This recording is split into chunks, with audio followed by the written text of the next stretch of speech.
उन्वान पर्दों में छपी शहजादी। बहुत बरस पहले की बात है। एक अजीम सल्तनत पर बादशाह फखरालदीन की हुक्मरानी थी। राया उसे अदलो इंसाफ का पैकर मानती थी। उसकी इकलौती बेटी शहजादी है। मलाइका उसके दिल का चैन थी, मगर शहजादी की विलादत के फौरन बाद मलका का साया हमेशा के लिए जदा हो गया। इस सानहे के बाद बादशाह ने दूसरी शादी न की और शहजादी की परवरिश उसकी नानी होगी, चांद ने की, जो नहायत नेक दिल, अक्लमंद और मोहब्बत करने वाली खातून थी। शहजादी को महल में पर्दों के पीछे छिपाकर रखा गया। किसी आम निगाह को उसका दीदार नसीब न था।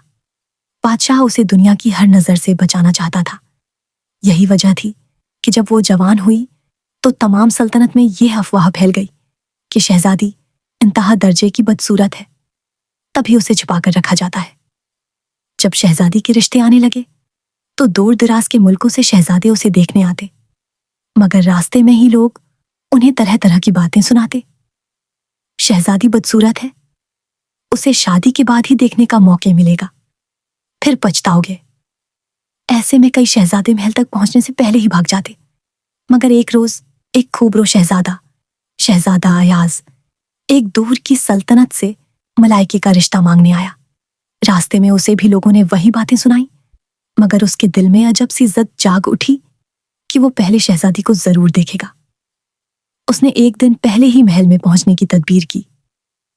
जब वो बादशाह से मिला तो बड़े अदब से बोला, हुजूर, मैं शहजादी के लिए अपने दिल की सबसे कीमती अंगूठी लाया हूं।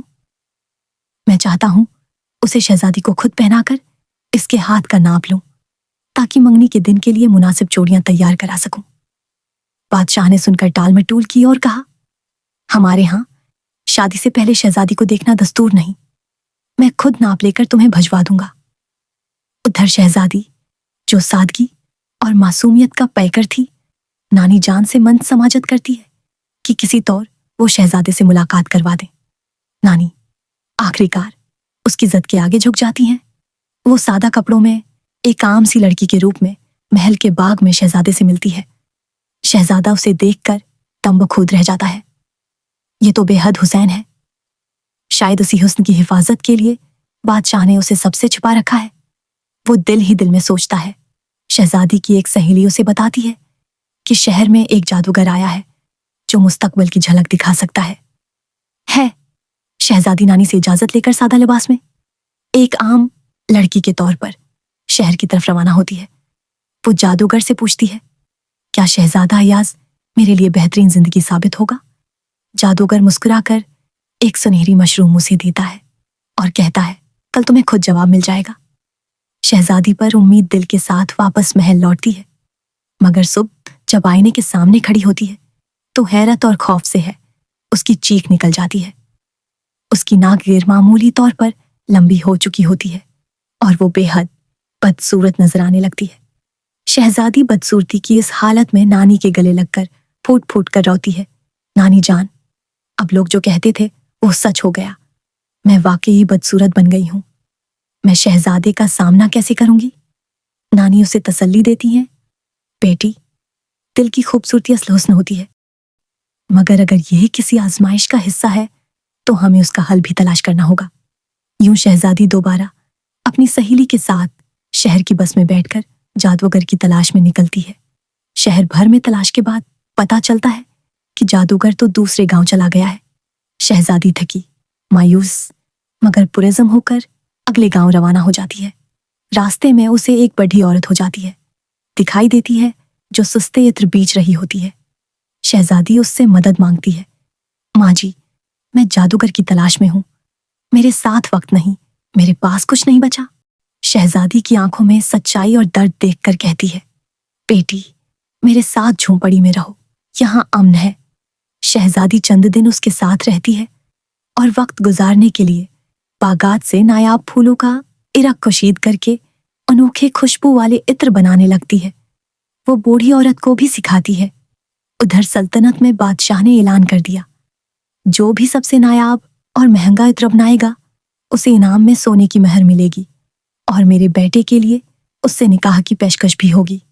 बूढ़ी औरत शहजादी के बनाए इत्र को लेकर महल जाती है। इत्र है कि महक इतनी दिलकश होती है कि हर जानिब फैल जाती है। बादशाह खुश होकर कहता है, जिसने ये खुशबू बनाई वो मेरे रूबरू आकर यही इत्र दोबारा तैयार करे। बूढ़ी औरत सहम कर कहती है, जहां पनाह, ये खुशबू मेरी बेटी ने बनाई है। जब शहजादी पर्दे में हाजिर होती है और अपने हाथों से इत्र बनाने लगती है तो बादशाह उसके अंदाज और सलीके से मुतासिर हो जाता है। उसे शक होने लगता है कि ये लड़की कुछ खास है। जब शहजादा अयाज उसे देखने आता है तो वो हैरत से उसे पहचान नहीं पाता। वही शहजादी जिसे उसने बाग में पहली बार देखा था, अब लंबी नाक और बदसूरती के पर्दे में छिपी हुई थी। फिर भी बादशाह ऐलान करता है, मेरी सल्तनत के उसूलों के तहत इस लड़की की शादी मेरे बेटे से होगी। शादी के दिन शहजादा उदासी में डूबा होता है। वो तन्हा एक कमरे में बैठा आंसू बहा रहा होता है कि अचानक जादूगर दोबारा जाहिर होता है। वो शहजादी से कहता है, जब वो आंसू बहाएगा तब तुम पर से बदसूरती का जादू टूट जाएगा। इसी लम्हे शहजादी शहजादे के पास आती है और उसके आंसू देखकर साकित हो जाती है। उसकी आंखों के सामने जादू टूट जाता है। उसकी नाक वापस असल शक्ल में आ जाती है और वो दोबारा वैसी ही हुसैन हो जाती है जैसी हमेशा थी। शहजादा उसे हैरत और खुशी से देखता है।